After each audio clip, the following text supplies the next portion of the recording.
For 10,000 years, the Imperium of man has taught its people to look up when a space marine walks among them. To kneel, to whisper prayers, to believe they are witnessing a living angel, anointed by the Emperor himself, forged in righteousness and sent to stand between mankind and extinction. Their armor gleams like a cathedral made of steel. Their voices carry the weight of Scripture. Their very presence silences doubt. And that is exactly how the Imperium wants it.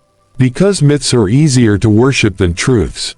Across a million worlds, children are raised on stories of the Adeptus Astartes.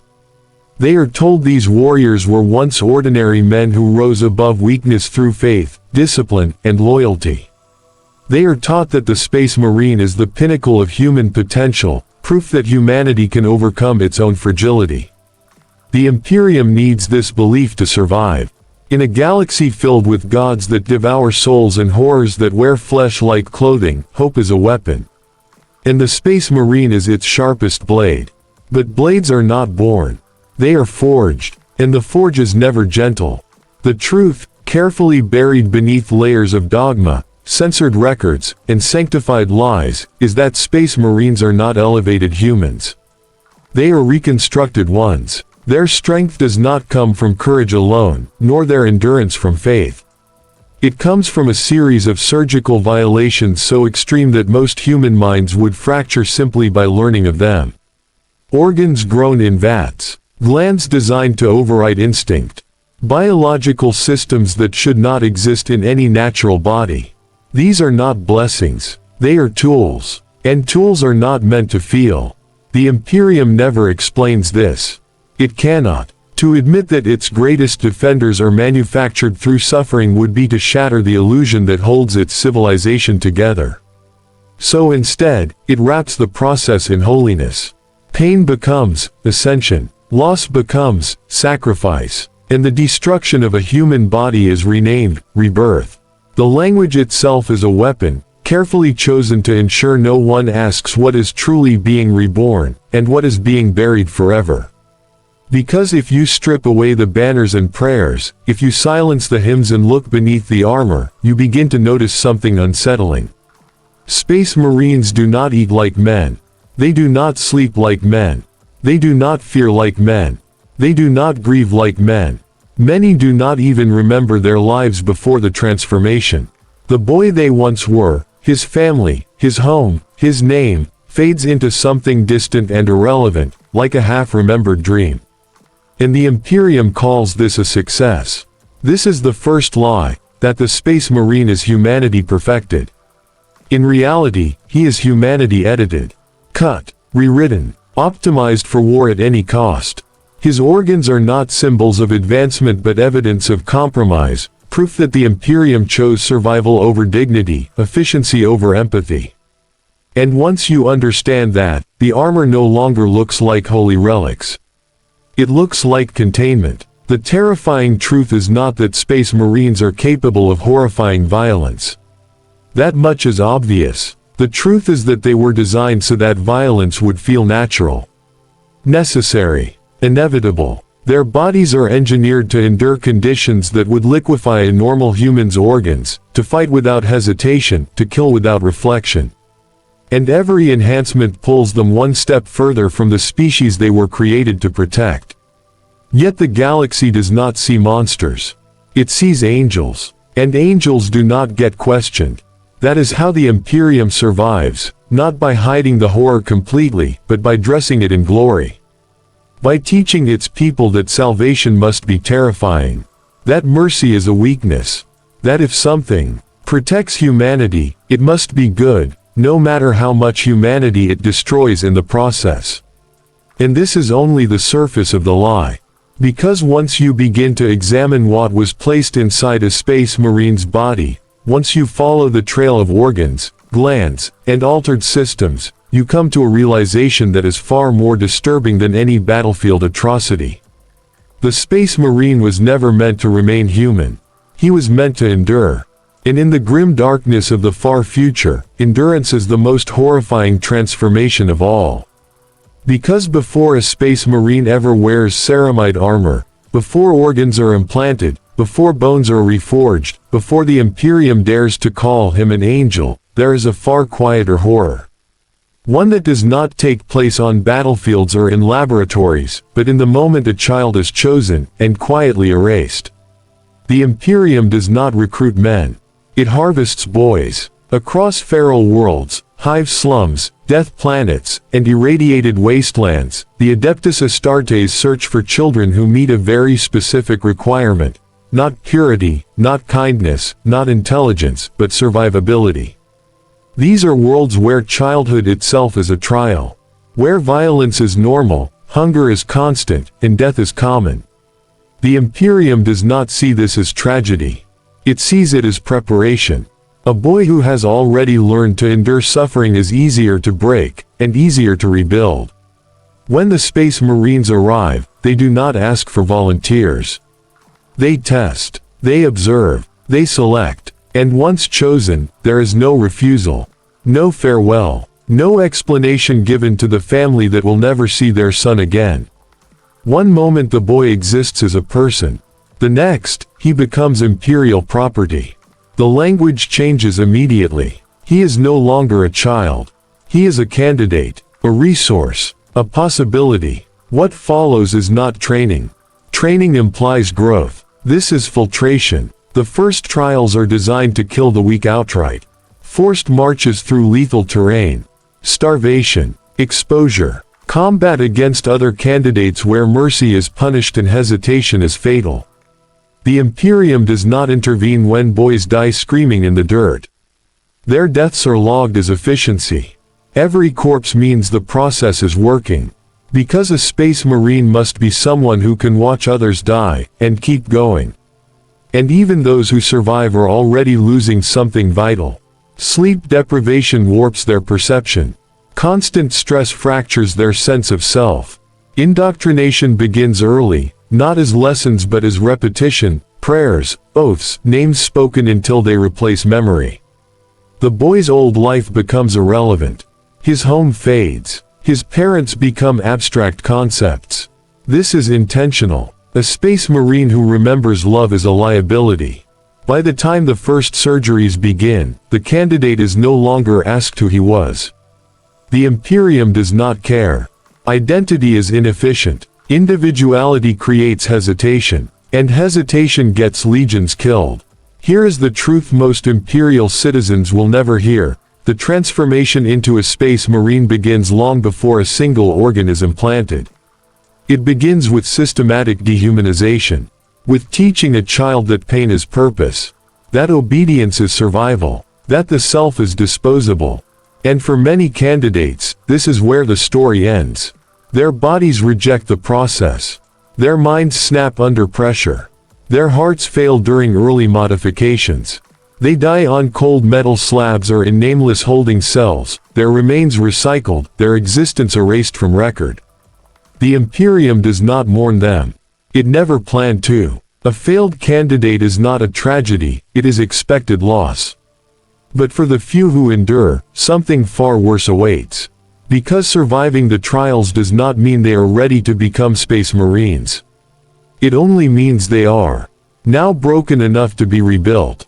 The boy who entered the process believing he was being chosen for glory is gone.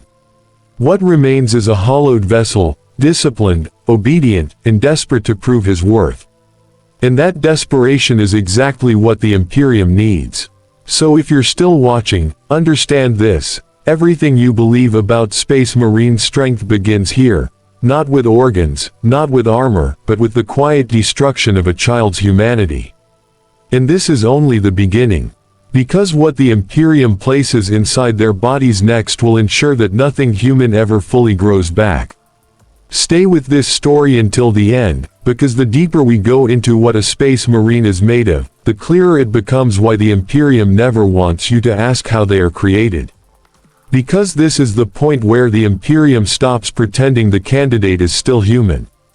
Once the trials are complete, once the boy has been stripped of identity, family, and fear of pain, he is delivered to the apothecaries. These are not doctors in the way humanity once understood the word. They are priest-surgeons, servants of a science so ancient it borders on religion. To them, flesh is malleable. Suffering is irrelevant, and survival is optional. The first organs are not implanted to make the candidate powerful. They are implanted to make him compatible with what is coming next. The body resists at first. It always does. Muscles spasm. Organs fail. The immune system fights back in blind panic against what it knows, instinctively, should not be there. Many candidates die here, not from weakness, but from biology doing exactly what it was designed to do. The Imperium does not intervene. A body that cannot be overridden is a body that was never meant to serve. The earliest implants begin rewriting the candidate from the inside out. His blood chemistry changes. His bones begin to thicken. His metabolism is altered to consume nutrients at an inhuman rate. Pain becomes constant, not as an error, but as a feature. The Imperium wants to know how much agony the body can endure without breaking, because later, the pain will only increase. There is no anesthesia in the way we would recognize it. Sedation is minimal. Awareness is intentional. The apothecaries believe the mind must learn to endure alongside the flesh. Screaming is common. Begging is ignored. Some candidates pray. Others curse the emperor himself. Both reactions are noted. Neither matters. One by one, the body's natural limits are removed. The heart is forced to work harder than it ever should. The lungs are prepared for atmospheres that would choke a normal human to death. New systems are introduced, support structures that do not exist in nature, designed not to heal the body, but to push it far beyond what evolution ever intended. The candidate is no longer adapting to the universe. The universe is being forced to accommodate him. But there is a cost. As the organs take hold, something subtle begins to change. The candidate's relationship with his own body fractures. Hunger no longer feels like hunger. Pain no longer signals danger. Fatigue becomes a distant concept, easily ignored. The body stops communicating in human terms. It becomes a machine that happens to be made of flesh. This is where many break, not physically, but psychologically. The boy begins to realize that nothing about this process is meant to make him happier, wiser, or whole. It is meant to make him useful. His survival is no longer measured by well-being, but by output. How much damage he can absorb. How long he can fight. How efficiently he can kill. And still, this is only the foundation. The Imperium has not yet given him the organs that define a space marine. It is only ensuring that what remains of his human body will not immediately collapse under the weight of what is to come. These early implants are scaffolding, brutal, invasive, and unforgiving. By the time this stage is complete, the candidate no longer feels like a person undergoing surgery. He feels like an experiment that has not yet been told its purpose. His body no longer belongs to him. It belongs to the Imperium. And the Imperium is preparing it for something far worse than survival. Because the next organs are not designed to help him live. They are designed to ensure he can never stop fighting. Because this is where the transformation stops being preparation and becomes violation. The next phase of implantation introduces organs that do not merely strengthen the body, they override it. These are not enhancements meant to support a human life. They are mechanisms designed to erase limitations the Imperium finds inconvenient. Fear, shock, exhaustion, even death itself becomes negotiable. The candidate is no longer measured by how well he heals, but by how efficiently his body can be forced to continue functioning after it should have failed. New glands are integrated into his endocrine system, flooding his bloodstream with chemicals that suppress panic and amplify aggression. The body learns to ignore trauma that would cripple a normal man. Bones can shatter and still move. Muscles can tear and still obey. Pain becomes background noise, something distant and easily dismissed. This is not bravery. This is chemistry. One of the most disturbing changes is how the body learns to survive damage rather than avoid it. Bleeding slows unnaturally. Wounds seal with brutal efficiency. The candidate's physiology begins to prioritize function over integrity. A broken body is acceptable, as long as it keeps killing. And still, the Imperium pushes further. Organs are introduced that alter how the brain responds to fear and stress. The natural instinct to flee is not trained out of the candidate. It is surgically muted. The mind no longer treats terror as a warning. It becomes information, processed, acknowledged, and discarded. The result is a being who can walk calmly into conditions that would drive any human into madness. But something else disappears in the process. The candidate's emotional range begins to narrow. Not suddenly, not completely, but steadily, subtly. Joy fades first, then grief, then empathy. These emotions are not useful on a battlefield. They complicate decisions. They slow reaction time. The Imperium does not remove them out of cruelty, but out of efficiency. By this point, the candidate understands the truth even if he cannot articulate it. This process is not about making him stronger. It is about making him obedient. His body is being engineered to respond faster than thought, to act before doubt can form. Orders feel natural. Resistance feels wrong. And for the first time, some candidates begin to fear something worse than death.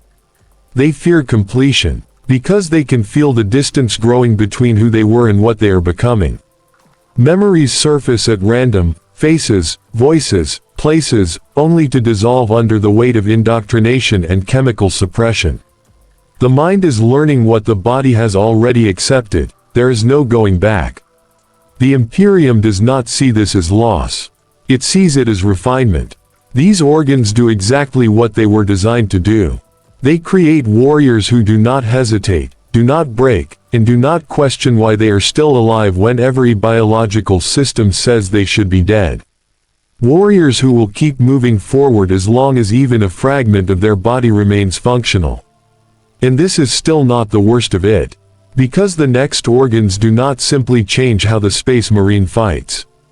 They change how he remembers. Because this is the moment when the transformation turns inward. Up until now, the Imperium has been focused on the body, making it stronger, harder, more resilient than any human form has a right to be. But a perfect weapon cannot be allowed to hesitate. And hesitation is born from memory. From attachment. From a past that whispers reminders of who you used to be. So the next organs do something far more insidious than reinforce muscle or bone. They reach into the mind.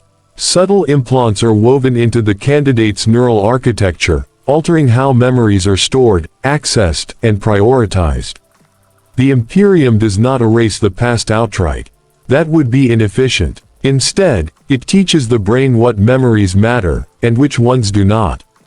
Personal experiences fade into irrelevance, drowned out by doctrine, combat reflexes, and ritualized thought patterns drilled in until they become instinct.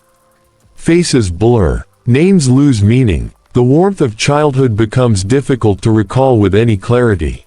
These memories are not destroyed. They are buried, sealed beneath layers of chemical conditioning and neurological restructuring. The candidate may still know he once had a family, but the knowledge feels distant, abstract, emotionally hollow. Like reading about someone else's life. This is not an accident. A space marine who remembers love too clearly is a space marine who might hesitate to destroy. Who might question an order. Who might feel loss instead of rage. The Imperium cannot allow that. So it replaces memory with purpose. The Emperor. The chapter. The mission. These become the pillars of identity, reinforced daily through hypno-indoctrination and repetition until they feel more real than any lived experience ever did. Some candidates fight this stage harder than any other. Their bodies may accept the implants, but their minds rebel. Nightmares plague what little sleep they are allowed. Fragmented memories surface unbidden, visions of home, laughter, safety, only to be violently suppressed by conditioning protocols. The result is psychological agony that no scream can relieve. There is no enemy to strike, no wound to endure, only the slow realization that the person you were is being dismantled piece by piece. And when that realization becomes too strong, the Imperium intervenes. Additional conditioning, more chemical suppression, deeper indoctrination. The goal is not mental health. The goal is compliance. A space marine must be stable enough to function, and nothing more. Emotional richness is unnecessary. Self-reflection is dangerous. By the end of this phase, the candidate no longer thinks of himself as a boy who became something else. He thinks of himself as a space marine who never truly was anything else. The past is irrelevant. The future is war. The present is obedience. And this is where the transformation crosses a line that cannot be uncrossed. Because even if the candidate survives every surgery, every implantation, every trial, there will be no one left who could return to the life he lost. The Imperium has not simply modified his body. It has rewritten his identity. What stands now is not a human elevated beyond fear. It is a weapon that no longer remembers why fear ever mattered. And as horrific as that is, there are still organs yet to be implanted, organs that will ensure the Space Marine can fight long after any human body should have surrendered. Because the Imperium does not just want soldiers. It wants endurance without end. Because this is where the Imperium's ambitions become unmistakably clear. The next organs implanted into the candidate are not about survival in the way humans understand it. They do not exist to preserve life, or even to prevent death. They exist to delay failure. To stretch the boundary between living and dying. Until it becomes blurred, negotiable, and ultimately meaningless. At this stage, the candidate's body is already barely recognizable as human. Now, it is taught to continue functioning under conditions that would render death instantaneous for anyone else. Additional systems are introduced that regulate oxygen usage with ruthless efficiency, allowing the body to operate even when the lungs are damaged or the air itself is toxic. Blood becomes thicker, more resilient, less willing to abandon the body through open wounds. Trauma is no longer an emergency, it is a variable. One of the most unsettling changes is how the body begins to ration itself. Systems shut down selectively, not in panic, but with cold calculation. Limbs can lose sensation without triggering shock. Massive injuries are compartmentalized, isolated so the rest of the body can continue fighting.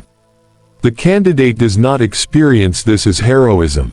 He experiences it as distance, an increasing separation from his own suffering. They are prototypes that were never replaced.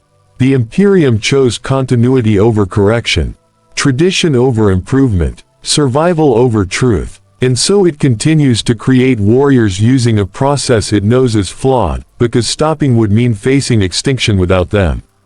Every Space Marine understands this on some level, even if he has never been told outright. He feels it in the instability of his brothers, in the rituals meant to control impulses that should not exist. In the quiet fear that one day, his own organs may turn against him, not through chaos but through design. And yet, they continue to fight. Because to question the process is to question their own existence. To admit the flaw is to admit they are not angels, not chosen, not divine, but casualties of a war that began long before they were born. This is the final cruelty of the Imperium. It does not just create monsters. It convinces them that being broken is holy. And with that understanding, the question changes. Not what are Space Marines, but whether the Imperium ever intended them to be anything else. Because by the time this truth becomes impossible to ignore, the answer no longer matters. At this stage of transformation and service, the Space Marine has long since stopped thinking of himself as a victim. The Imperium has ensured that every doubt he might have once felt is buried beneath ritual, discipline, and endless war. His organs do not just keep him alive, they keep him aligned. Chemical regulators dampen emotional extremes. Hypno-conditioning reinforces loyalty until it feels indistinguishable from faith. Obedience is no longer a choice. It is a biological reflex. This is how the Imperium maintains control over beings it knows are unstable. The Space Marine's mind is structured around purpose so absolute that it replaces morality. Orders are not evaluated as right or wrong, only as given or not given. The organs implanted within him ensure rapid response and unwavering follow-through. There is no time for reflection, no space for doubt. The system is designed so that questioning the Imperium feels like questioning gravity itself. And when rare moments of clarity do break through, they are terrifying. Some Space Marines experience flashes of awareness, brief, painful realizations that their bodies and minds are not truly their own. That their emotions are regulated, their memories curated, their instincts rewritten. These moments often occur in the quiet between battles, when there is nothing left to kill and nowhere left to advance. For a fleeting second, the Space Marine feels the weight of what he has lost. Then the conditioning reasserts itself. The organs suppress the emotional spike. The indoctrination reframes the doubt as weakness. The Marine returns to ritual, to prayer, to war. The Imperium has planned for this. It knows that even the most perfect weapon occasionally misfires. And it has built redundancy into the soul. This is why Space Marines cling so fiercely to honor, chapter tradition, and ritualized brotherhood. These are not cultural flourishes. They are stabilizers, psychological braces holding together a mind under constant strain. Without them, the realization of what they are, and what was done to them, would be unbearable. The Imperium calls this loyalty. In truth, it is containment. Because a Space Marine who fully understands his own condition would be dangerous in ways no enemy could match. Not because he would rebel, but because he might stop caring whether he lives or dies. And an immortal warrior who no longer values his own survival is uncontrollable. So the Imperium ensures the illusion remains intact. The Space Marine believes he chose this path, that he was honored, that his suffering has meaning. His organs, his indoctrination, and his faith all work together to maintain this belief. Not because it is true, but because it is necessary. And this is the final tragedy of the Space Marine. Not that he was transformed into something inhuman, but that he was made to believe that losing his humanity was a gift. Because as long as he believes that, the Imperium never has to answer for what it has done. And the galaxy keeps burning, protected by angels who no longer remember what it meant to be saved. Because by now, the full scope of a Space Marine's transformation is horrifyingly clear. Every organ, every implant, every chemical and gland inside his body has been meticulously designed to turn flesh into machinery. And yet, beneath the armor and beneath the myth, these alterations carry consequences the Imperium cannot, and will not, control. The organs that make a Space Marine so resilient also make him fragile in ways most people could never imagine. Some of these enhancements are unstable by design, remnants of the gene seed flaws passed down from Primarch to Space Marine. A muscle reinforced beyond natural limits may tear unpredictably. A blood system engineered to resist trauma may clot lethally under stress. Pain suppression systems may fail, sending a cascade of shock through the nervous system.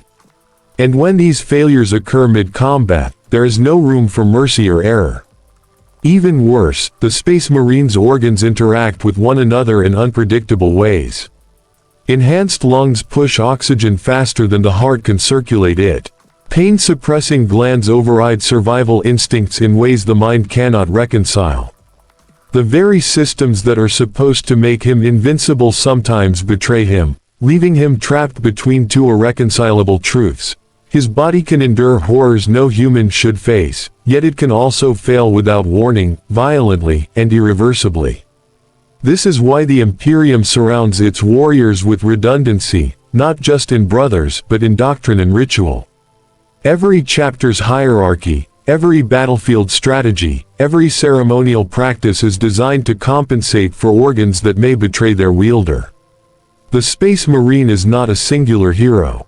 He is a node in a network of biological, mechanical, and psychological systems that collectively ensure survival, but only as long as the whole functions. And the cost is existential. Space Marines do not simply fight the enemies of the Imperium. They fight their own bodies, their own biology, the very systems implanted within them. Every enhancement that keeps them alive also reminds them that they are no longer fully human. Every organ that allows them to endure is also a symbol of what has been taken from them: autonomy, instinct, identity, even the capacity for genuine fear or joy. Their existence becomes a constant negotiation between obedience and self-preservation, between efficiency and conscience, between life and the horrifying machinery that sustains it. Yet, despite all of this, the galaxy sees only the legend.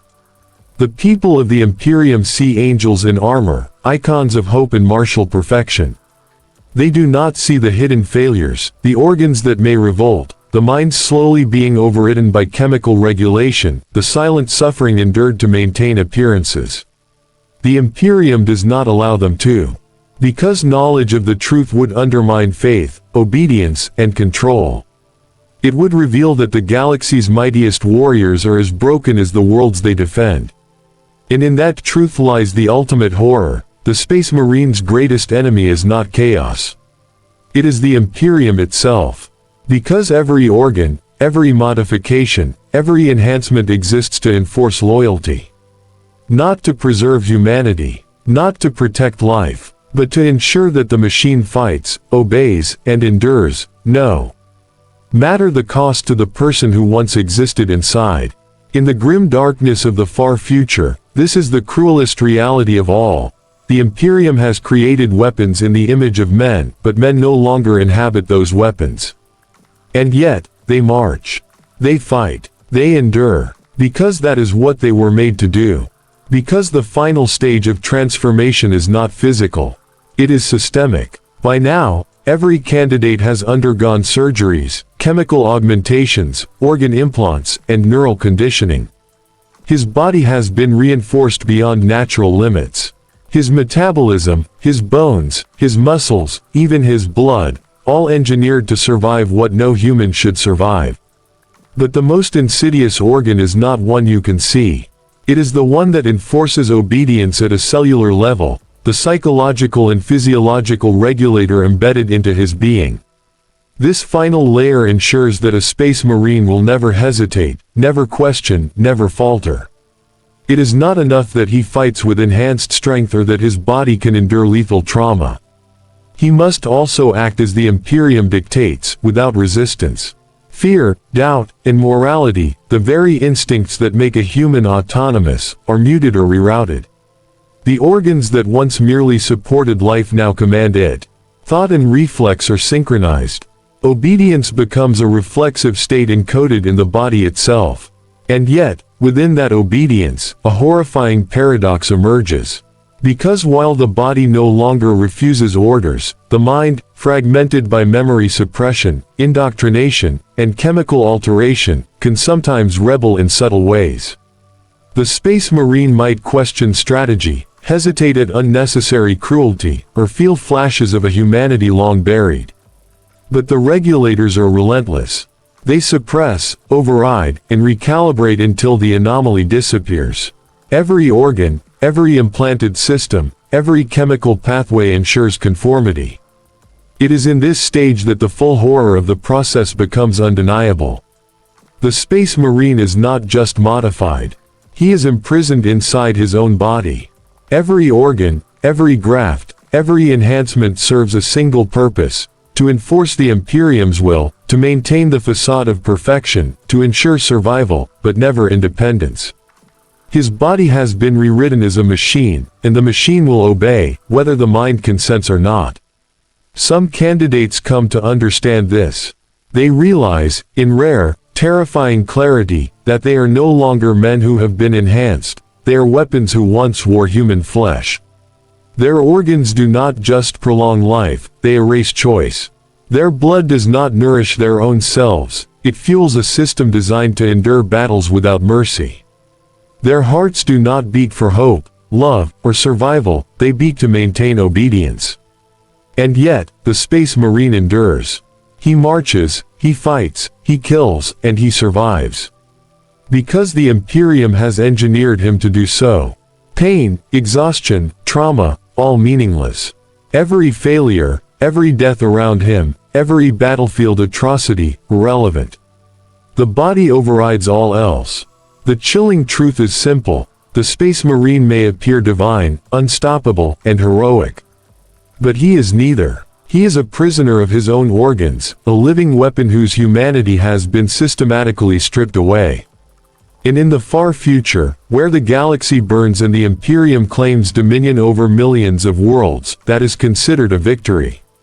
Because humanity, in the end, is expendable. And the organs, the very instruments that make the Space Marine invincible, were also the chains that bind him.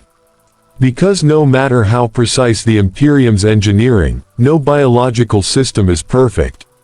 Every organ implanted, every gland modified, every neural enhancer integrated carries a flaw, sometimes minor, sometimes catastrophic.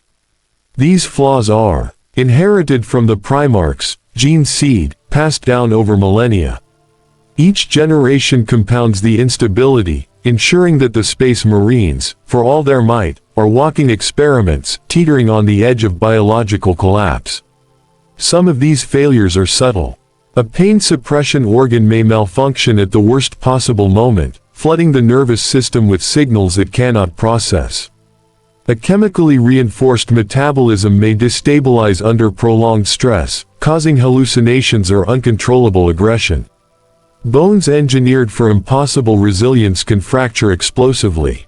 Blood that resists trauma may clot erratically, shutting down vital systems without warning. These are not hypothetical risks, they are documented consequences, quietly noted in the most secure archives, often erased from living memory. And yet, the Imperium continues the process. Why? Because the alternative is unthinkable. To halt the creation of Space Marines would leave humanity defenseless against threats it can barely comprehend. To admit the full extent of these flaws would undermine faith, obedience, and the illusion of divine perfection that sustains entire worlds. The irony is brutal. The organs that make Space Marines nearly immortal also make them volatile. They are walking contradictions, unstoppable in combat, fragile in ways that defy comprehension, loyal to the Imperium, yet biologically unpredictable. Every mission carries hidden risks. A Marine may collapse mid-battle, not because of enemy fire, but because his own body rebels against the enhancements meant to preserve it. Chapters have been lost to these failures, casualties not of war, but of their own engineered biology. And it is here that the true horror becomes apparent. For every moment the Space Marine endures, every battlefield victory he secures, he does so at the expense of the humanity that might have made him more than a weapon. The organs that extend his life and power strip away choice, emotion, memory, and instinct. He becomes something else entirely, a creature of endurance and obedience, living proof that perfection is a lie. In the end, the Space Marine is neither hero nor monster, neither fully human nor purely machine. He is the embodiment of a terrifying truth, that survival in the Imperium is not a gift. It is a process, a deliberate, unyielding, and meticulously engineered transformation designed to maintain control, enforce obedience, and prolong existence at any cost. And as the galaxy burns around him, he will continue to fight, to endure, and to obey, while the Imperium whispers of angels in armor, hiding the fact that the angels themselves are products of biological horror. Because by the time a candidate has completed the full transformation, the extent of the Imperium's interference with his body and mind is staggering. Every organ, every gland, every chemical pathway has been altered, enhanced, or replaced to serve a single purpose: to enforce obedience, to maximize combat efficiency, and to prolong life beyond human limits. The result is a being capable of surviving wounds that would kill entire regiments, enduring pain that would shatter normal minds, and executing orders without hesitation or moral hesitation. Yet within that perfection lies an unspoken tragedy. The Space Marine's body, designed to endure any physical trauma, has become a prison for the mind and soul. The organs that grant him strength also suppress emotion. The systems that keep him alive also erase empathy. Pain-suppressing mechanisms deaden the natural instinct to flee. Neural implants override instinctual morality with rigid adherence to chapter doctrine. The very organs that are celebrated as miracles of imperial engineering are simultaneously instruments of dehumanization. And the flaws remain. The gene seed carries imperfections inherited from the primarchs themselves. Organs sometimes fail in subtle ways that only manifest under extreme stress. A Marine may experience sudden seizures, uncontrollable aggression, or psychological breakdowns, often in the heat of battle, when such failures are most lethal to both him and his allies. Yet these incidents are hushed up. The Imperium cannot admit that its finest warriors are not flawless.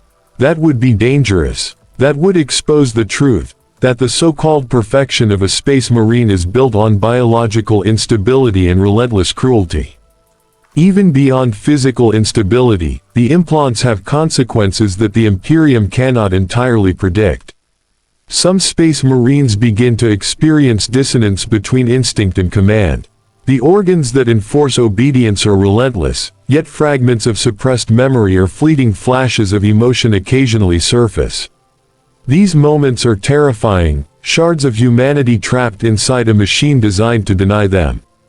The Marine may hesitate for an instant in the wrong place, react with confusion instead of clarity, or feel a ghost of emotion that contradicts his training. Each of these anomalies is quickly corrected by further conditioning, chemical reinforcement, or ritualistic reinforcement of chapter doctrine. It is here that the Imperium's true control becomes evident. Not through fear alone, nor through loyalty alone, but through the absolute integration of body and mind. Every organ, every system, every enhancement ensures that the Marine functions as the Imperium requires, whether he understands or accepts it, or even survives it consciously. He is a weapon that thinks, moves, and reacts faster than any human could, yet one whose autonomy has been meticulously curtailed from the inside out. And still, the Space Marine endures. He marches into hellish battlefields. He faces enemies that would annihilate entire civilizations. He survives conditions that would shred any ordinary human body. Yet he does so at the cost of the self he once possessed, the boy who was chosen, the candidate who struggled, the human who dreamed. That self no longer exists. All that remains is the Marine, perfected in violence, imprisoned in obedience, living only to serve the Imperium. Because in the grim darkness of the far future, survival is not a gift. It is a sentence, and the organs that make survival possible are also the chains that bind it. Because by this point, the candidate is no longer a boy, no longer a human in any sense that his former self would recognize. Every organ implanted, every gland enhanced, every chemical regulator installed has pushed him further away from mortality, and further away from humanity. The systems that allow him to endure battlefield wounds, suppress pain, and maintain superhuman reflexes have also stripped away instinct, memory, and choice. His body is optimized for war, his mind is conditioned to obey, and his very identity is subordinate to purpose. The organs that were once miraculous enhancements are now instruments of silent control. The heart, strengthened beyond natural limits, beats tirelessly, not for emotion, not for love, not for hope, but simply to maintain the machine within. Lungs designed to absorb oxygen in hostile atmospheres ensure survival where any human would suffocate, yet suppress the body's natural signals of fear and exhaustion. Blood engineered to resist trauma flows obediently through vessels that have been reshaped, rerouted, and reinforced to function even when the body is catastrophically damaged. Each system interacts with the others in precise but brutal coordination, ensuring endurance even as autonomy dies. Yet even this perfection has its consequences. The candidate's brain, constantly monitored and influenced by neural implants and chemical regulators, struggles to reconcile flashes of memory, emotion, or instinct with the relentless obedience demanded of him. Some Marines experience terrifying moments of clarity, snatches of remembered life, fleeting recognition of pain, grief, or love, but these are immediately suppressed. The organs that sustain him also enforce conformity, overriding any personal thought that might contradict loyalty. This is the paradox of the Space Marine. Invincible yet fragile, obedient yet trapped, immortal yet imprisoned. He can endure the most extreme environments, survive wounds that would annihilate 100 men, and process threats faster than any human could. And yet, the cost of that endurance is total. He is no longer a man in the way humanity understands it. His organs, meant to protect, have become instruments of bondage. The Imperium calls this the pinnacle of human achievement.